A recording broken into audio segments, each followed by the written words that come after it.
안녕하세요. 신성우입니다. 오늘 법률저널 6회 해설 강의 진행하도록 하겠습니다. 1번 문제 먼저 한번 들어볼게요. 문두는 부합이에요. 그리고 글이 전개가 되고 제일 처음에 교육기관 중에서 향교와 서원을 말하고 있다는 걸 여러분이 판단하시면 됩니다. 그 다음에 각각의 개념을 여러분이 찾으시면 되죠. 향교는 국가가 설립, 운영하는 교육기관이다. 이 아래쪽에서 뭐 교육을 담당하고 향교에 대한 내용이 이어지는구나. 문장 단위로 보면서 향교에 대해서 어떤 말을 하는지만 여러분들께서 좀 파악을 해주시면 돼요. 경전교육, 뭐 관리후보 양성, 그리고 운영비용 어떻게 충당하는지 등이 나와 있네요. 그 다음은 서원에서 말을 하고 있습니다. 개념, 사립교육기관이다. 그리고 목적은 뭐 학문연구와 교육이다. 그 정도 잡으신 다음에 아래쪽에 운영비용 똑같이 나와 있고 마지막에는 두 내용을 종합해가지고 둘 모두 조선시대 교육의 중심이었는데 어떤 차이가 있는지 정리가 나와 있구나라고 살피시면 됩니다. 그럼 바로 선지로 갈 수가 있죠. 그러면 향교라고 되어 있으니까 어디 보면 되죠? 첫 문단으로 올라가면 돼요. 그럼 뭐였죠? 국가가 만들었다고 되어 있잖아요. 아니구나라고 판단할 수가 있습니다. 두 번째, 서원, 양반자제들이 과거 시험을 준비했다. 그럼 서원이니까 이쪽에 있을 수밖에 없단 말이에요. 누가 준비했는지 보게 되면은 서원에 대한 데피니션이 나와 있고 서원이 어떻게 이어지는지 무엇을 가리켰는지 나옵니다. 양반자제들이 과거 시험을 준비했던 곳이다. 이런 내용 나와 있지 않는 것을 알 수가 있죠. 선지 3번, 서원은 유교경전뿐만 아니라 다양한 학문을 가리켰다. 어디 보면 된다고요? 이 내용을 보면 역시 알 수 있고요. 명시적으로 나왔죠. 유교경전뿐만 아니라 역사서, 문학서 등의 학문을 가르쳤다고 했습니다. 정답은 3번이 되겠네요. 네, 다음 문제 한번 보도록 하겠습니다. 다음 문제 같은 경우는 이제 알 수 없는 이라고 되어 있고 소재가 전쟁사와 관련되어 있습니다. 어떤 내용이죠? 서사가 있는 글이다 라고 생각을 해주시면 될 겁니다. 전쟁사, 역사, 서사가 있는 글이고요. 서사가 있는 글은 서사가 없는 글과 다른 방식으로 읽어야 됨. 제가 글의 패턴 이야기하면서 몇 번 설명드린 바가 있습니다. 자, 제일 처음에 병자호란이 무엇이냐? 조선과 청나라 간 전쟁이고 다루는 게 병자호란이다 라는 걸 볼 수가 있고요. 글의 처음을 보세요. 시작했다라고 되어 있어요. 결국 시기에 따라 가지고 어떤 변동이 있는지를 보이는 거다라고 생각하시면 될 거예요.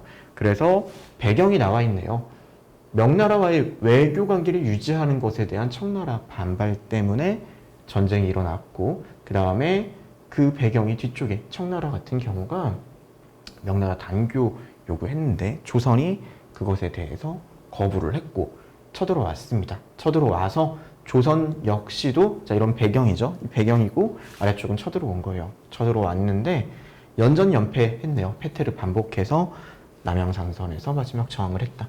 서사가 있는 것은 글의 스토리가 어떻게 흘러가는지를 바라보면 됩니다.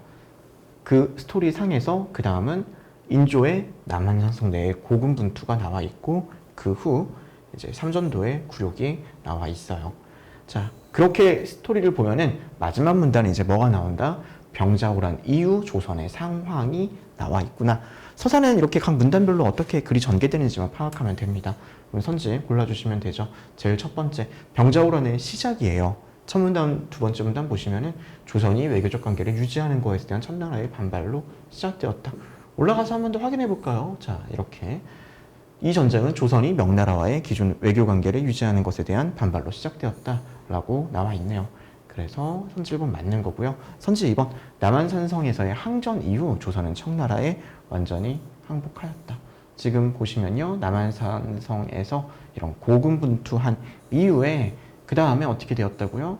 이 항전 패배하고 그 다음에 이제 완전히 항복했다라는 거 나와 있습니다.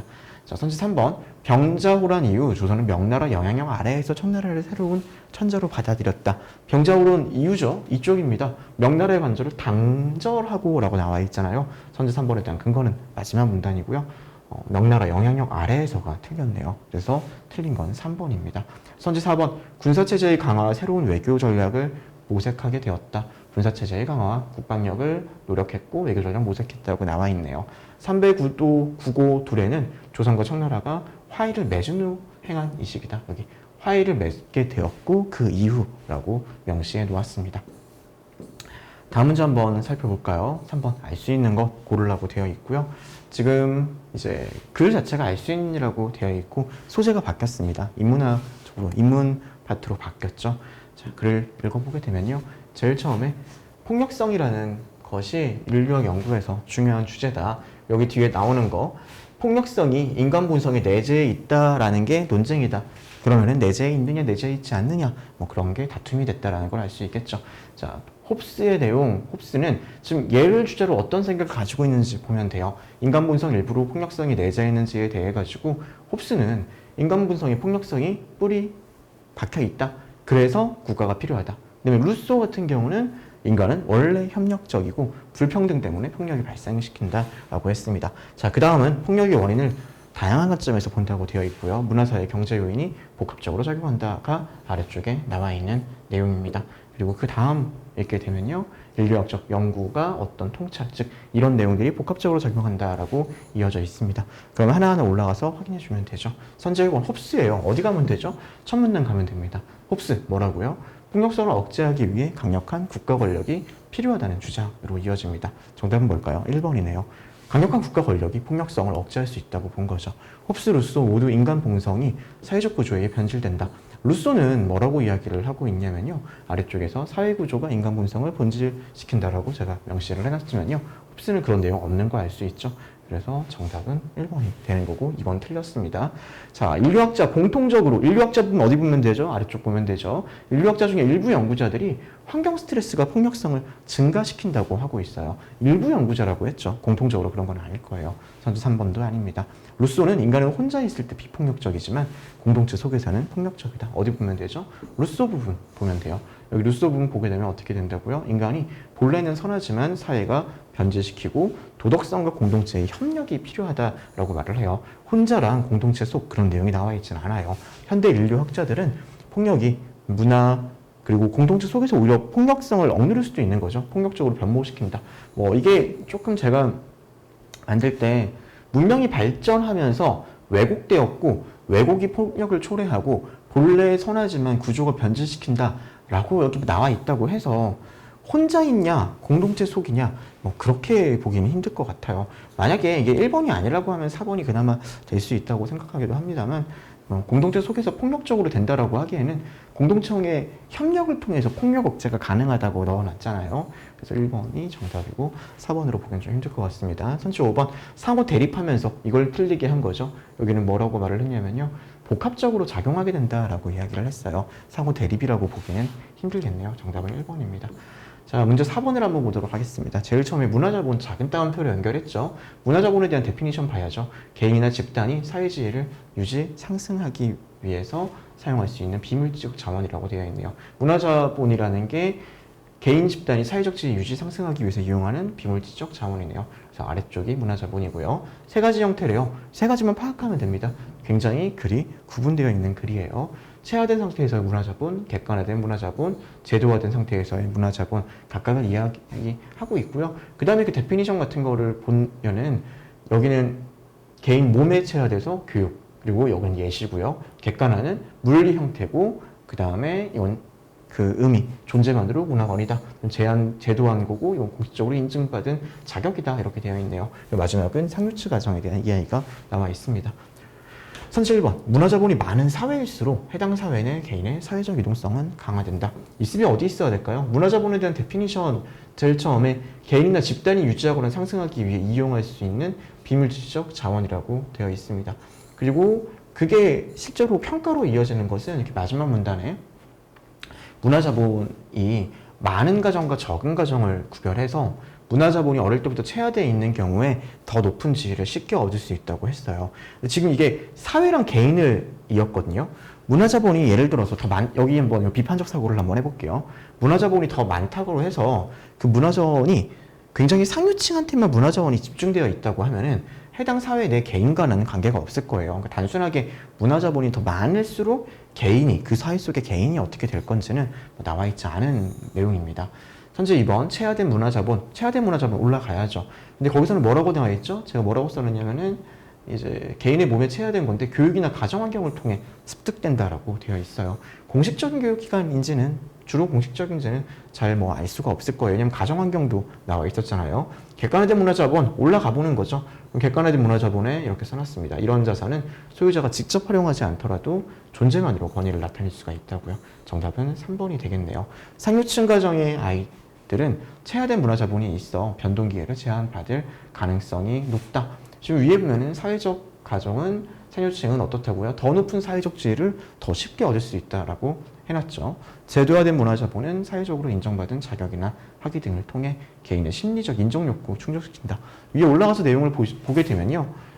개인의 심리적 인정 욕구가 나와 있지는 않는 걸 알 수가 있어요. 네, 그렇게 여러분들 정답 쉽게 고를 수 있는 문제였죠. 다음 문제 한번 보도록 할게요. 외부 효과입니다. 여기서는 알 수 없는이라는 걸 넣었고요. 글을 읽게 되면 제일 처음에 외부 효과에 대한 기본적인 데피니션이 나와 있습니다. 직접적으로 참여하지 않는 제3자한테 의도치 않게 영향을 미치는 거다. 끊고요. 긍정적, 부정적으로 나뉘고 긍정적 혜택을 주는 경우, 부정적은 해를 끼치는 경우 예시가 나와 있습니다. 긍정적은 과소 소비를 초래할 수 있고 그래서 여기서 끊어지는 거죠. 과소 소비를 초래할 수 있다. 그래서 끊어지고 그 다음은 여기 내용을 가지고 예시랑 부연이라는 생각을 가지고 읽어야 돼요. 그리고 보조금 지급 등을 한다라고 되어 있네요. 부정적은 과다 소비를 초래한다라고 되어 있고 그 이유가 나와 있고 어떻게 해결하는지가 나와 있습니다. 외부 효과가 존재하는 경우 한계가 있기 때문에 정부 개입이 필요하다고 되어 있는데 밑쪽에 그러나를 통해 가지고 또 글의 덩어리를 만들어 놨습니다. 예외 규정을 넣어 놓은 거죠. 이렇게만 읽으면 글이 다 읽혔다고 생각할 수가 있을 거예요. 자, 부정적 외부 효과에 탄소세 부과가 있는지 한번 확인하면 될 겁니다. 선지 1번 같은 경우는요. 부정적 외부 효과 여기 덩어리였죠. 부정적 외부 효과 어떻게 한다고요? 세금이나 규제를 통해 부정적 외부 효과 줄일 수 있다. 공장에 탄소세를 부과하는 거 있다라고 했죠. 선지 1번 맞는 말이네요. 선지 2번 정부의 과도한 규제는 시장 자율성을 해치고 기업 혁신을 저해할 수 있다. 과도한 규제에 대한 내용이에요. 지금 글을 읽어보게 되면은 긍정적 외부 효과, 부정적 외부 효과 하나하나 있고 외부 효과 존재할 경우 정부 개입과 그 한계를 이야기하거든요. 마지막을 읽게 되면요. 과도한 규제는 시장 자율성을 해치고 기업 혁신 저해할 수 있다라고 선지 2번 넣은 거 볼 수 있습니다. 선지 3번 긍정적 외부 효과 보게 되면요. 과소 소비를 초래할 수 있다라고 되어 있고요. 보조금이나 세제 통해 가지고 촉진할 수 있다라고 나와 있네요. 그래서 긍정적 외부 효과가 있는 경우 보조금 지급이 필요할 수도 있다. 사회생을 증진하기 위해 필요할 수도 있다라고 되어 있죠. 사회 전체에 긍정적인 영향을 미치게 되는 거죠. 이런 보조금을 통해서요. 그래서 필요할 수 있다는 문제가 없습니다. 선지 4번 시장은 자원을 효율적으로 배분한다. 외부 효과에 대한 평가죠. 마지막 문단이죠. 어떻게 하고요? 효율적으로 배분하지 못한다고 되어 있는데 효율적으로 배분한다고 되어 있죠. 틀리고 뒤쪽 같은 경우도 정부 개입이 오히려 비효율성을 초래할 수 있다고도 했어요. 정부 개입이 반드시 필요하다는 것도 적절하게 보기 힘들겠네요. 부정적 외부 효과 여기 보게 되면은 부정적 외부 효과는 과다 소비를 초래할 수 있다. 밑에 보면은 관련 비용을 충분히 부담하지 않는 사람이 자원을 과다 소비할 수 있다라고 되어 있습니다. 정답은 4번이겠네요. 다음 문제 한번 보도록 하겠습니다. 6번 문제는 문두가 뭐죠? 핵심 논지입니다. 핵심 논지 어떻게 풀라고 제가 이야기를 드렸죠? 글의 내용에서 일부 내용은 맞을 수가 있지만 그게 정답은 아니에요. 그리고 글을 굉장히 빠르고 압축적으로 풀 수 있는 게 이런 핵심 논지 문제입니다. 첫 문장 한번 볼까요? 데이터 프라이버시권의 중요성이 커져 나가고 있다. 다음 문장은 부연이죠. 그리고 왜 그러느냐? 스마트폰 때문에 그렇다. 데이터가 굉장히 많아진다라고 되어 있고요. 마지막에 첫 번째 문장, 마지막 문장 어떻게 해놨죠? 개인정보 침해 위험이 높아지고 있다라고 되어 있습니다. 그리고 그 다음에 법 규제가 있고 법 규제가 유럽연합, 그다음 미국 이런 이야기를 넣어놨습니다. 마지막 문단에서 글이 연결이 됩니다. 그러나 법 규제에도 데이터 프라이버시가 여전히 해결되지 않는 부분들이 많고 그래서 어떻게 해야 된다고요? 법 공백도 있기 때문에 법 규제랑 기술보호 글로벌 협력이 필요하다. 이게 핵심 논지가 되겠네요. 지금 첫 문단에서는 데이터 프라이버시가 문제되고 있다. 다양한 법 규제가 있다. 근데 거기서도 한계가 있고 해결되지 않는 부분이 많이 있다. 그래서 이런 장치들이 필요하다라고 나오고 있네요. 그래서 1번 법 규제로 완전히 해결할 수 있다. 그게 아니라 자 5번 법 규제 외에도 선지 5번 마지막에서 말을 하는 것처럼 기술 보호 장치와 국제 협력이 필요하다로 마무리되어야 되겠네요. 그래서 정답은 6번에서 5번이 됩니다. 자, 7번 문제 한번 풀어보도록 할게요. 7번 문제 가와 나의 적절한 것을 고르니라고 되어 있습니다. 가 자리에 들어가 있는 거 이는 이제 과학혁명의 중요한 요소가 되어야 되는 거고요. 이게 뒤쪽에 보면 실험 결과의 신뢰성에 기여하는 거가 돼야 돼요. 예를 들어와 연결되어 있어야 되는 거죠. 지금 도대체 무엇이 과학 발전의 이 뒤에 예를 들어서 나오는 걸까요? 망원경이에요. 망원경. 망원경을 통해서 기존에 눈으로 관찰하지 못했던 목성의 위성 그리고 태양 중심설로 이어져 있는 거네요. 아래쪽에 보면 하나는 과학적 실험성, 수학적 분석, 과학적 실험 이런 게 아니죠. 정교한 과학기구 뭐에 상응해야 되니까 그렇죠. 여기 나와 있는 문장이 얘가 다음 문장이란 말이에요. 그래서 여기에 해당하는 건 망원경이에요. 망원경은 지금 뭐라고 나와 있다고요? 정교한 과학기구로 망원경이 나와 있는 겁니다. 선지 4번 아니면 선지 5번이 되겠네요. 자, 그다음에 나 쪽 같은 경우 보면 뉴턴의 작업이 과학적 사고의 틀을 변화시켰어요. 어떻게 변화시켰다라고 되어 있고, 이 변화된 게 철학적 사고에서 영향을 받은 거예요. 철학적 사고가 그러면은 밑에 보면은 혁명적이냐 아니면 현실적이고 점증적이냐가 중요한 거거든요. 아래쪽에 보면 합리가 중요하고 급격한 변화고 근본적이라는 과학혁명의 사상도 토대네요. 이런 사고의 영향을 받아가지고 과학적 사고의 틀을, 정점을 잃은 과학적 사고의 틀을 고르라는 겁니다. 그러면 혁명적으로 재평성이겠죠. 어디에 상응한다고요? 여기 근본적이고 급격한 변화에 상응하게 되는 겁니다. 그래서 정답은 4번이 됩니다. 다음 문제 한번 풀어보도록 할게요. 8번 문제 같은 경우 기억 미음에서 문맥에 맞지 않는 것을 찾으라고 되어 있어요.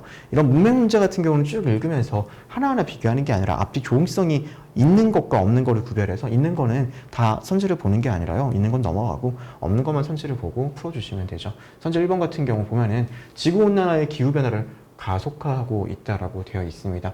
그래서 빙하 녹고 해수면 상승이고요. 극단적 기후현상이 일어나고 있다. 이건 문제 없죠. 근데 앞쪽에 열대성 저기압의 빈도와 강도가 감소하고, 열대성 저기압이 뭐지? 이게 맞는 건가? 의문이 들긴 할 거예요. 만약에 내려간다고 하더라도 여기 단계만 가지고는 증가하고로 바꿔야 되는데 왜 증가하고에 대한 기준이 명확하게 안 보입니다. 사실 이게 어렵게 나왔을 때 이렇게 바로 앞뒤에 나와 있지는 않는 경우거든요. 그냥 넘어가고 더 읽어보는 거예요. 기후변화가 영향을 미치고 북극공 서식지가 들고 있고, 이런 해수면으로 인해서 환경변화로 난민이 될 수 있다. 딱히 조응성 문제 없네요. 그 다음에 온실가스 배출 이야기를 하고 온실가스를 대량으로 분출시키고 온도가 상승한다고 하면서 여기서 열대성 저기압을 넣었어요. 태풍의 빈도와 강도가 증가하고 피해가 급격히 커지고 있는 게 온실가스 때문이라고 되어 있잖아요. 1번 열대성 저기압의 빈도 강도 감소하는 게 아니구나. 감소하는 게 아니라 늘어나는 거예요. 정답은 1번이에요. 자, 3번. 지금 위에서 온실가스 때문에 이런 문제가 있는 거고 화석연료 사용을 줄이는 게 필요하다. 문제 없겠네요. 선지 4번 이쪽에 앞을 보면요. 국제사회에서 온난화 막기 위한 온실가스 배출을 줄이기 위함인데, 근데 아래쪽에서 일부 국가들이 여러 측면에서 여전히 온실가스 배출을 줄이지 못하고 산업화 우선시하고 있다. 지금 바꾼다는 게 늘리고 있는 건데 둘 다 맞아요. 소극적이다라고 하는데 충분하단 말이에요. 그러니까 이걸 굳이 바꿀 필요가 없는 거죠. 이런 건 조응성이 있으면 내려가서 확인할 필요는 없습니다. 사실 2번과 4번은 그냥 같은 말이에요. 비슷한 맥락상 큰 문제가 없는 내용들이 넣은 거고요. 확실하게 틀린 건 선지 1로 구성을 한 거죠. 자, 그 다음에 미음 같은 경우도 각국 정부가 이제 모두 노력해야 된다라고 하고요. 전 세계적이기 때문에 협력이 필수적이다. 지금 여기서 특정 지역에만 나타난다? 그런 거 아니죠. 오히려 전체적인 맥락을 보면은 전 세계적으로 이루어나고 있다라는 것을 여러분이 확인할 수 있을 거예요. 다음 문제 한번 보도록 할게요. 문제 9번. 추론할 수 없는 이에요. 추론이라는 건 제가 뭐라고 말씀드렸죠? 기존 정보에서 새로운 정보를 도출하는 것을 이제 우리는 추론이라고 이야기를 드렸죠. 대표적으로 그 표를 활용한 추론 문제예요. 표를 활용한 추론 문제고요. 아래쪽에 이런 예방책과 실험장에 따른 감독 수준이 나타나 있고, 여기서 이제 규정이 나옵니다. 공통 규정 1, 2, 3, 4가 있고요. 달리 적용되는데, 자, 이게 실제 장치 중에 하나였어요. 감독 수준이 높아지는 경우 모든 부정행위 예방 조치를 포함된다라고 하면서 대형, 중형, 소형, 특별 이렇게 이야기했어요. 여기서 핵심은 뭐라고요? 이전에서의 조치가 포함되는 겁니다. 하나는 선집품에서 보면 돼요. 이 전체 논리 구성이 어떻게 되어 있는지를 봐주면 그게 필요한 거죠. 선제 1번. 중형 강의실과 달리 특별 시험장에서는 CCTV 실시간 모니터링을 통한 부정행위 예방 조치를 시행한다. 그럼 어떻게 돼야 된다고요? 중형은 CCTV 실시간 모니터링이 없어야 되겠죠? 위를 한번 보겠습니다. 중형은 특성이 감독관 2명 배치고요. 지금 특별은 CCTV 실시간 모니터링. 자, 여기 보게 되면은 특별 시험장에서 CCTV 실시간 모니터링을 한다라고 했어요. 지금 위쪽에 적용되는 내용에 CCTV 실시간 모니터링은 특별시험장에 나와 있고요. 감독 수준이 높아지는 경우 이전 수준에서의 부정행위를 포함한다고 하고 있으니까요. 중형보다 특별은 최고란 말이에요. 특별에 있는 게 중형에 적용되지는 않을 거예요. 여기는 감독관 배치 이야기하고 있고 CCTV 실시간 모니터링에 대한 내용은 없으니까 1번은 딱히 문제가 없어 보이네요. 선지 2번이 문제입니다. 감독관 2명이 배치되는 시험장 어디죠? 중형 강의실이에요. 근데 그보다 감독 건수가 적은 시험에 비해서 책상 간 간격이 넓다. 책상 간 간격은 중형 강의실에 책상 간 간격을 넓힌다고 했어요. 여기서부터 책상 간 간격이 넓혀지는 거고요. 소형보다 감독 수준이 높은 중형에서 넓어지는 거고, 이게 대형과 특별히 똑같이 가는 거죠. 대형 강의실은 뭐라고요? 감독관 없이 CCTV만 설치한다고 되어 있죠. 그러니까 그보다 감독관의 수가 적은 지금 대형 강의실과 비교했을 때 대형 강의실에 비해서 책상 간 간격이 넓지 않겠죠. 둘 다 여기 중형 강의실의 책상 간 간격을 넓히고 그게 그 이로도 유지될 거니까요. 그러니까 대형에도 똑같이 책상 간 간격이 넓은 조치는 포함되는 거예요. 그러니까 그보다 감독관의 수가 적은 애 어디가 해당한다고요? 대형이 해당하고, 대형보다 중형이 넓다고 말하기가 힘들 거기 때문에 2번이 틀린 거죠.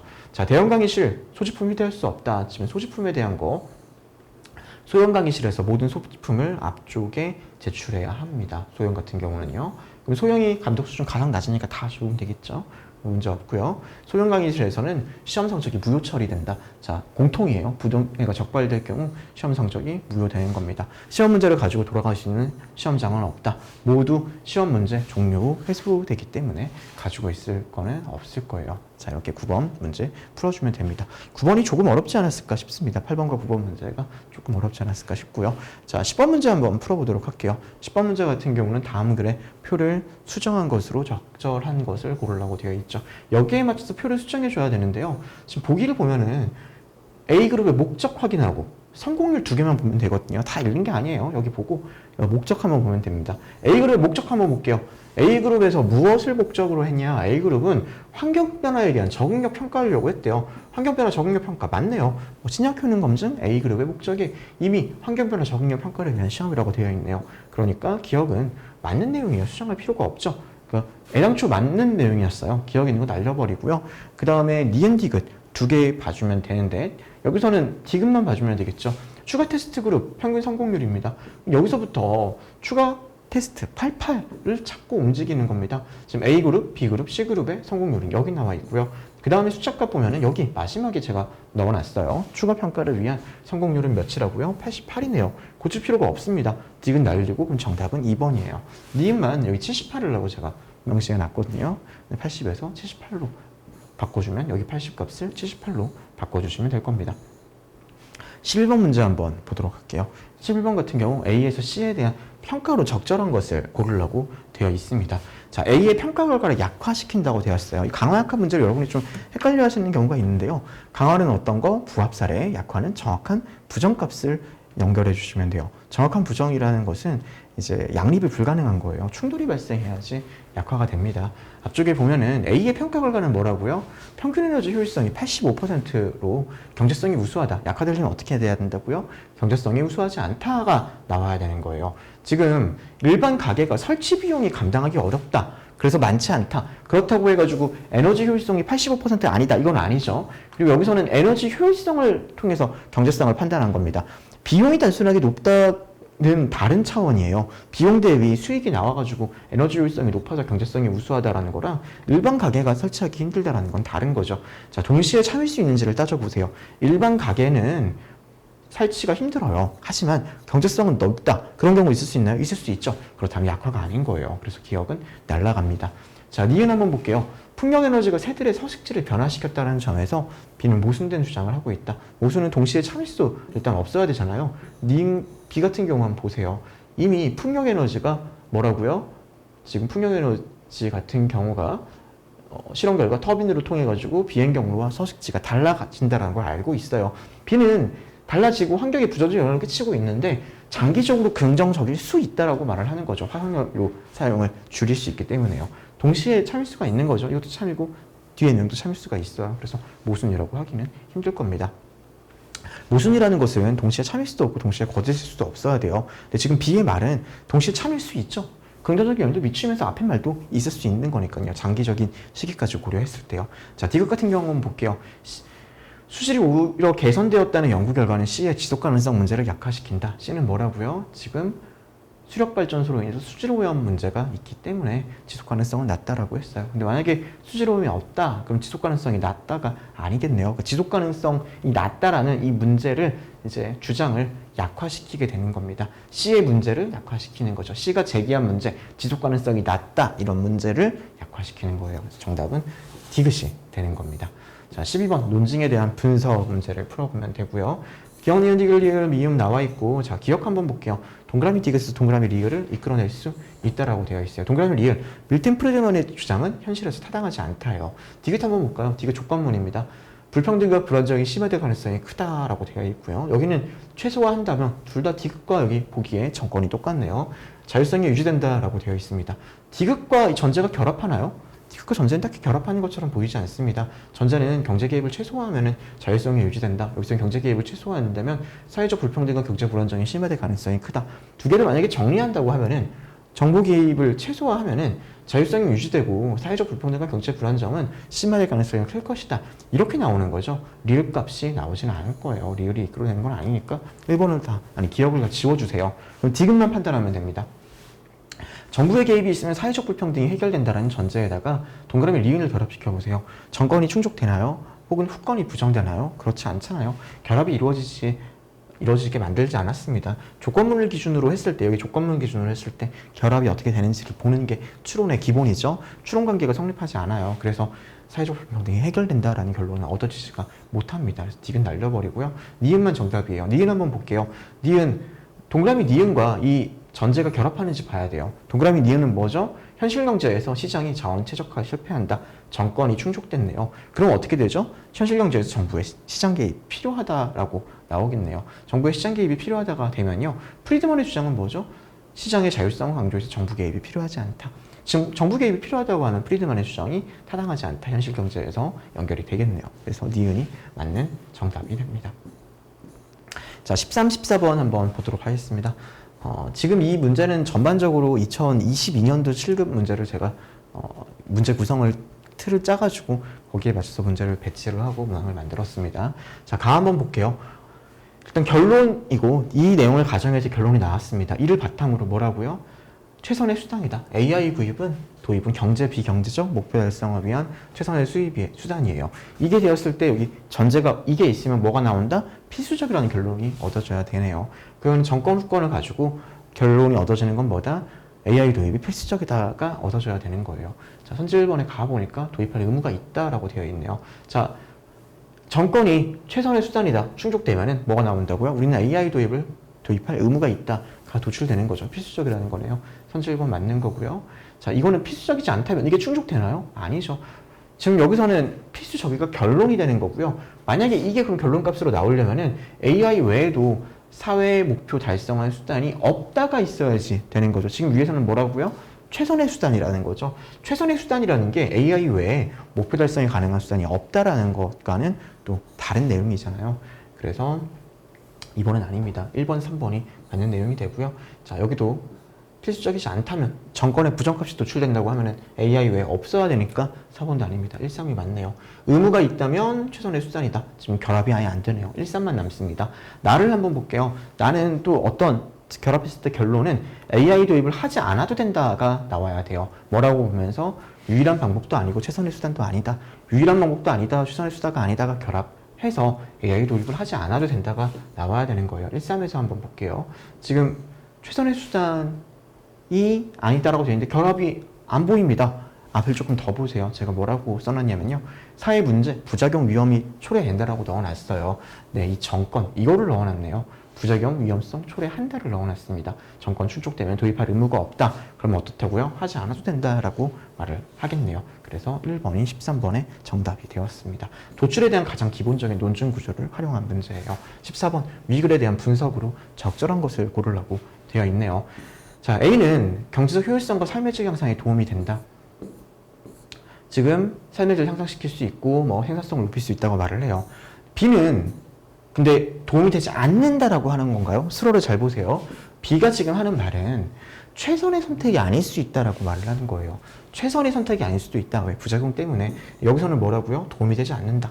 도움이 되지 않는다고 말하는 게 아니에요. 최선의 선택이 아닐 수도 있다라고 말할 뿐이에요. 그래서 기억이 틀립니다. 14번에는 일단 기억을 알리는 게 시작이고요. 디귿 보면 됩니다. C, AI가 윤리적 기준을 충족하면 AI를 도입해야 한다라고 되어 있네요. C가 AI의 윤리적 기준을 충족한다면 여기서는 뭐라고요? 충족하지 못한다면 도입이 재고된다라고 나와 있을 뿐이에요.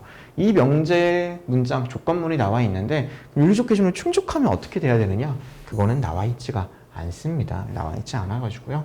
여기 윤리적 기준을 충족하는 도입행 한 달을 알 수는 없어요. 디귿 지워주고 14번의 정답은 2번 여러분이 골라주시면 됩니다. 자, B 한번 볼까요? B는 뭐라고 말을 하고 있죠? AI 도입이 최선의 선택이 아닐 수 있다라고 말을 하고 있어요. 그래서 뒤에 아닐 수 있음을 시작할 때 여기서는 좀 수어가 수 있다인데 뒤쪽에서 제가 그래서 혹시 지적이 들어갈까봐 싶어가지고 최선의 수단도 아니다라고 넣었어요. B는 AI 도입이 유일한 방법도 아니고 최선의 수단도 아니다. 전제는 최선의 수단이다. 그래서 이 결론이 나오는 건데 그게 아니다. 전제가 참이 아니다. 그래서 A의 주장에 지금 반대하도록 문항을 구성했습니다. 자, 14번의 정답은 2번 이렇게 골라주시면 됩니다. 15번 논증 분석 문제예요. 기업 갑의 입장에서 강한 감동을 주지 못한다면 높은 가치를 가지지 못한다. 갑의 입장을 볼게요. 강한 감동을 주고 깊은 메시지를 전달한다면 높은 가치를 가진다라고 되었어요. 여기서는 어떤 경우 높은 가치를 가진다가 나와 있는 거지 높은 가치를 가지지 못하는 거, 강한 감동 없는 경우에 높은 가치를 주지 못하는 경우는 만들어 놓지 않았습니다. 추론에 있어가지고 정권이 지금 정권을 부정시킨 거거든요. 정권은 사실 정권 부정이라고 보기도 좀 힘들죠. 정권 부정, 강한 감독 주고 전달한다면이니까 연원이니까 부정이긴 하네요. 정권이 부정된다고 후권의 부정이 도출되는 거 아니죠. 그 관계가 여기대우 관계에서 이관계잖아요. 어떤 조건 명제가 참이라고 이 관계가 성립하는 게 아닌 것처럼요. 그래서 기억은 이제 우리가 판단할 수 없는 겁니다. 기억 지워주시고요. 니은 디귿 중에서 우리는 이제 니은만 보면 되겠네요. 을의 입장에서 어떻게 됐을 때 높은 가치를 가지지 못한다라고 되어 있습니다. 높은 가치랑 관련돼 가지고 을은 뭐 이렇게 그렇지 않다고 해서 높은 가치가 있는 것은 아니다라고 해서 예시가 나와 있어요. 그 다음에 내가 가치는 가치에 대한 다음 입장, 긍정적이고 건설적인 메시지, 깊은 감동을 주면, 그리고 이거는 그런 경우에만 if only if로 만들었습니다. 높은 가치를 가진다라고 되어 있네요. 그렇다고 하면은 이 경우에만 높은 가치가 되니까 여기서 앞에서 메시지가 깊은 건설적인, 긍정적이고 건설적인 메시지를 전달해야 되는데 그렇지 못한다고 하면 어떻게 된다고요? 높은 가치를 가지지 못한다가 되겠네요. 그래서 이 문제 같은 경우는 4번 골라주시면 됩니다. 디귿도 한번 볼까요? 갑의 입장에서 일관되지 않는다.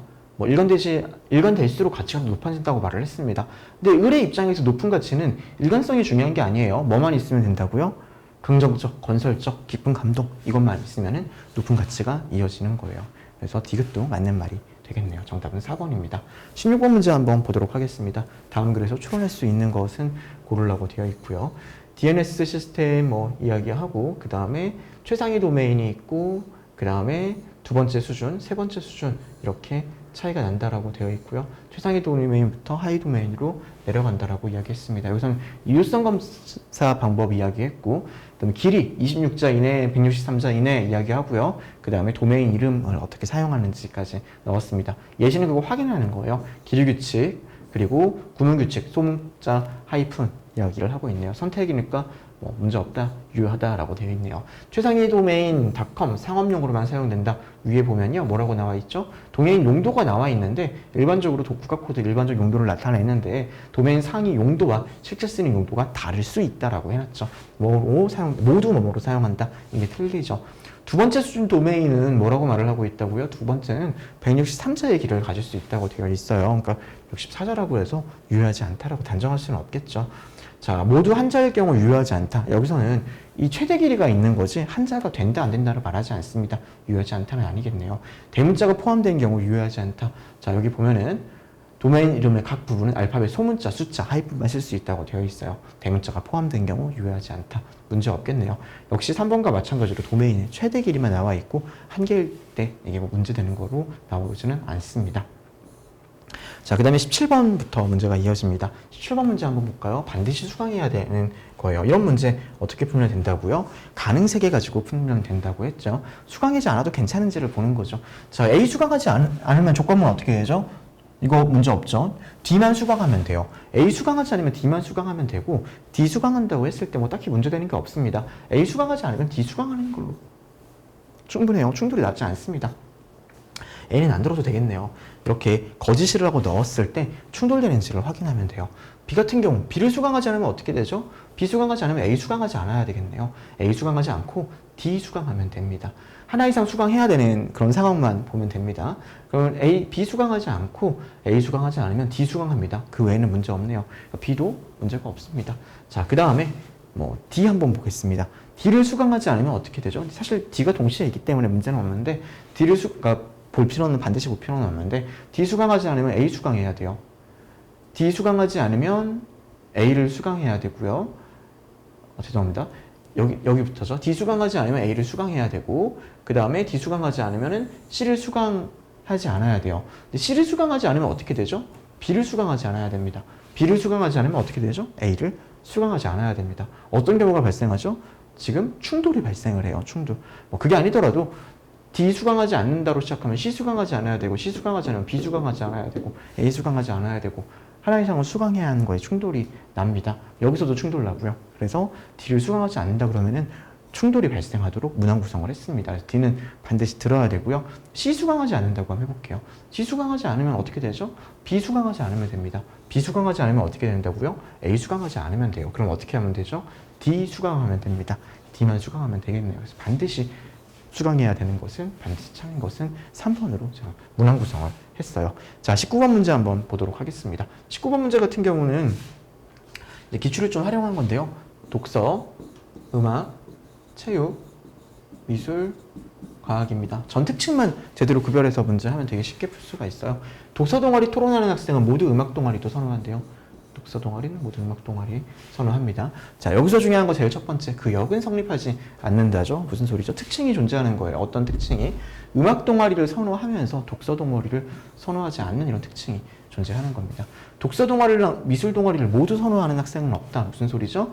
미술을 선호하면 독서를 선호하지 않는다. 혹은 독서를 선호하면 미술을 선호하지 않는다가 나오죠.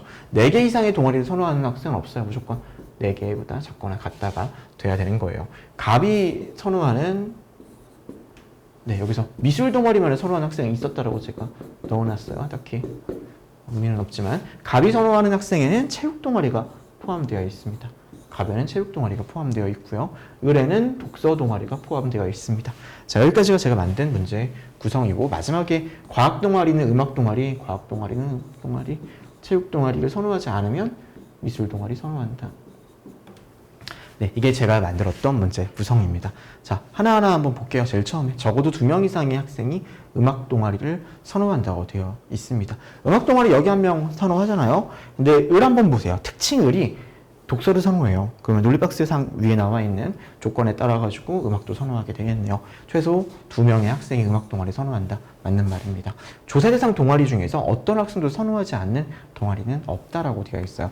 독서 있고 음악 있고 체육 있고 미술이 있습니다. 과학은 확정값으로 1과 을이 선호하진 않습니다. 자, 어떻게 볼까요? 지금 인원이 몇 명 더 있을지 몰라요. 이번에 가능성이 없으려면 명시적으로 여기 다 독, 체, 미, 과에 한 명씩 다 찾아 있어야 돼요. 그건 아니잖아요. 1번과 지금 을이 과학 선호하지 않는다고 한번 해봐요. 과학 선호하지 않는다, 갑도 선호하지 않는다라고 해도 충돌이 전혀 발생하지 않아요. 그 말은 무슨 말이냐? 갑, 을, 그리고 여기서 특징 1과 특징 2가 전부 다 과학을 선호하지 않는다라고 해도 과학 동아리를 선호하지 않는다고 해도 무방한 거죠. 과학 동아리는 아무도 선호하지 않을 수도 있어요. 그러니까 선호하지 않는 동아리가 없다라고 단정할 수가 없는 겁니다. 반드시 참을 어떻게 풀어야 된다고요? 반드시 그런 경우가 온전히 발생해야 돼요. 다른 경우가 없어야 됩니다. 근데 여기서는 그럴 수도 있기 때문에 니은이 타당하지 않아요. 자, 그 다음 마지막 같은 경우는요. 좀 밑에 미술 동아리를 선호하지 않는 학생은 과학 동아리를 선호하지 않는다라고 되어 있습니다. 얘는 어떻게 보면 될까요? 아까 했던 조건문 중에서 이게 반드시 참여되려면 이걸 거짓이라고 놔야 돼요. 그럼 미술을 선호하지 않으면서 과학을 선호하는 학생이 있을 수 있는지를 판단해 주시면 돼요. 미술을 선호하지 않는 학생인데 과학 동아리를 선호할 수 있는지 판단해 주면 됩니다. 조건문 간의 결합을 통해 가지고 제가 조건이 충돌이 나지 않게 했어요. 아까 전에 만들었던 논리박스 보면은 위에 있는 내용이 아래쪽에 넣어놨을 때 얘가 충돌이 발생하지 않습니다. 다시 말해서 그런 경우가 있을 수도 있는 거죠. 그래서 반드시 참여되는 거는 1번 선지밖에 1번밖에 없어요. 그래서 기억밖에 없는 거예요. 자, 19번의 정답은 1번이고요. 제가 18번 해설을 안 했네요. 18번 해설 이어서 해보도록 하겠습니다. 다음 내용이 참일 때 반드시 참인 것을 고르라. 18번과 19번은 사실 큰 맥락상 같은 문항입니다. 여기서 참 몇 개, 거짓 몇 개 이런 문항도 하나 있었으면 좋았을 건데 일단 18, 19번은 같은 맥락이고요. 전 특징을 구별해서 문제 풀라는 거였죠. A, B, C, D 이에요. 둘 다 선호하는 연구원이 있대요. 특징이죠. A랑 D 둘 다 선호하네요. B랑 E를 둘 다 선호하는 건 없다. B를 선호하면 E를 선호하지 않는다. A나 B를 선호하는 연구는 너는 모두 C를 선호하지 않는다. A를 선호하면 B를 선호하면 C를 선호하지 않는다. A를 선호하는 연구원은 모두 B를 선호하지 않는 것은 사실이 아니다. 이게 핵심이죠. 뭐죠?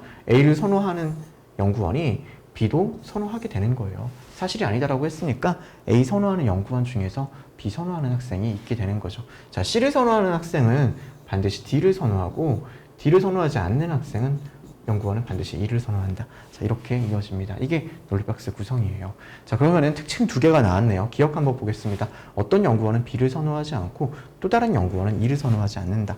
자, 여기는 특징이에요. 반드시 어떤 연구원이 있어야 돼요. 어떤 게 있어야 된다고요? B를 선호하지 않은 연구원이 있어야 됩니다. 그리고 E를 선호하지 않는 연구원이 있어야 돼요. 근데 지금 여기서는 명시적으로 B를 선호하지 않고 않은 연구원이 나오고 또 E를 선호하지 않은 연구원이 나오고 그러지는 않습니다. 그래서 기억을 반드시 참이라고 할 수는 없어요. 이 전칭과 특징의 구별, 특히 어떤 건 어떠하다, 어떤 건 어떠하다 나오는 거는 반드시 그런 경우가 있어야 되는데 그렇지는 않네요. 니은 E를 선호하지 않는 연구원 중 C를 선호하는 연구원이, 자, 여기 뒤를 보세요. 뭐라고 써놨죠? 있을 수 있다라고 써놨죠. 있을 수 있다. E를 선호하지 않는 연구원, 야, 여기다 한번 보는 거죠. C를 선호하는 연구원. 이랬을 때 어떤 관계가 되는지를 봅니다. 위에 조건 결합할게요. C를 선호합니다. D를 선호하네요. D를 선호하고 그 다음에 A는 그럼 선호하지 않게 되는 거고요. B도 선호하지 않게 되는 거예요. 문제가 있나요? 문제가 없죠. 충돌이 발생하지 않아요. E를 선호하는 연구원 중 C를 선호하는 연구원이 있을 수 있네요. 가능합니다. 이런 세트가 나올 거예요. 넣었을 때 충돌되지 않는 거 확인하면 되는 거죠. 니은 맞는 말입니다. D를 선호하는 연구원 중에서는 E를 선호하지 않는 연구원이 있다. 자, 여기서 나와야 돼요. 이건 반드시 D를 선호하면서 E를 선호하지 않는 연구원이 있어야 되니까 특징이 나와야 돼요. 근데 위에 있는 특징은 여기다 한번 해볼까요? C자리에 다 X가 들어가겠죠? 여기 선호하니까 이 자리에 X가 들어갑니다. 이게 끝이에요, 사실요. 이거 외에 뭐 결합하는 게 없어요. 추가적인 내용이 안 나와요. D를 선호하는 연구원 중에서 E를 선호하지 않는 연구원이 있다. 이런 특징이 등장하는 건 아닙니다. 18번의 정답은 2번이 되겠네요. 자, 다음 문제 한번 보도록 할게요. 20번이랑 21번. 20번 문제 같은 경우는 추론 문제로 만들어 놨고요. 그 다음은 강화역학 문제 만들어 놨습니다. 20번 문제 추론할 수 있는 것을 고르려고 했고요. 지금 글의 구성을 한번 보면은 금속의 열전도율이 달라진다라고 말을 하고요. 열전도율 원리가 나와요. 뭐라고요? 원자 사이 결합 강도와 자유전자의 이동성에 따라 결정된다라고 해놨고요.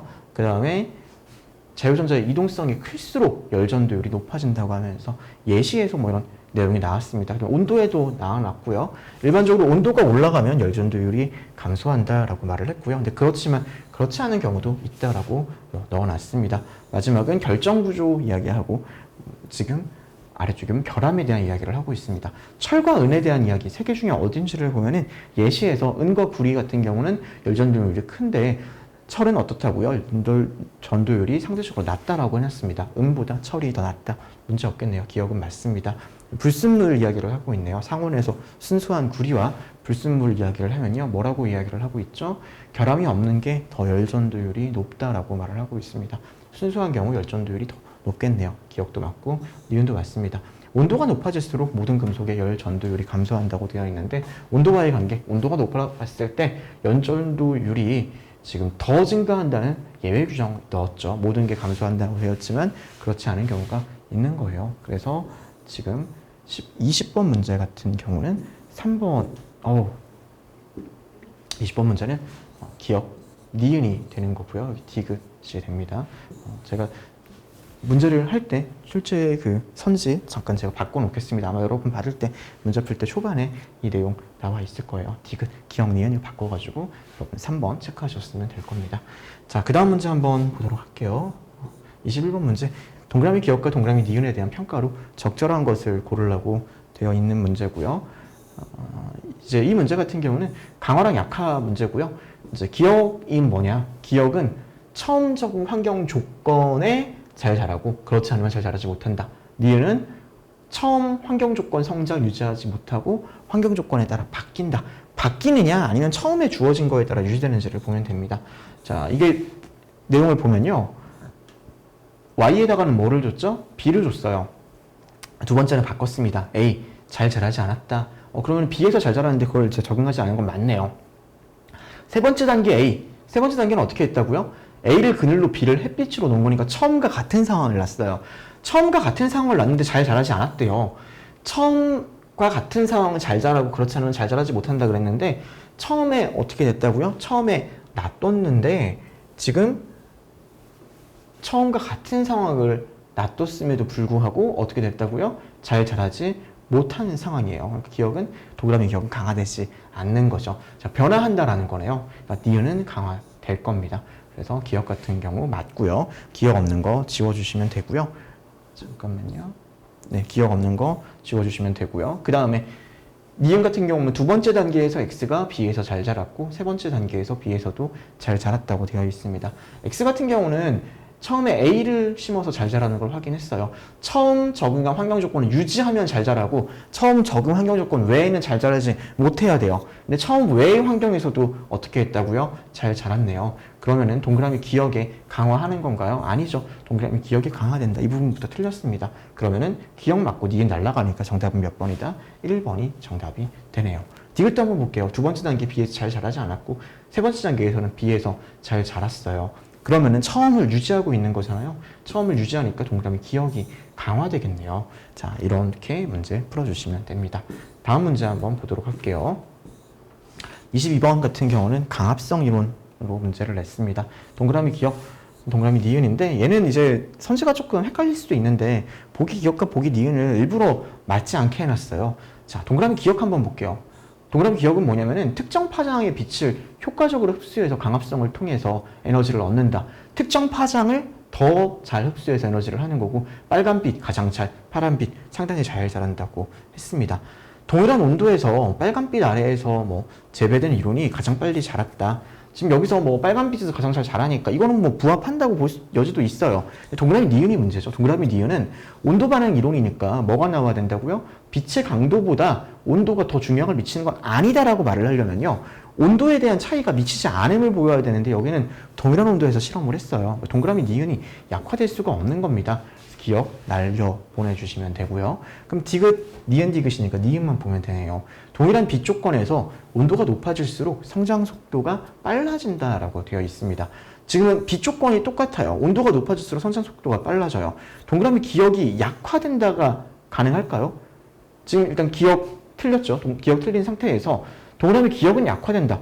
여기는 기억이 약화되려면 어떻게 해야 된다고요? 광합성 이론이 틀려야 돼요.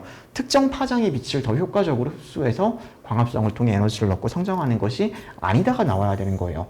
빛 조건을 동일하게 했다라고 하면은 동그라미 기억을 약화시킬 수가 없겠죠. 4번 날라갑니다. 정답은 2번 니은이에요.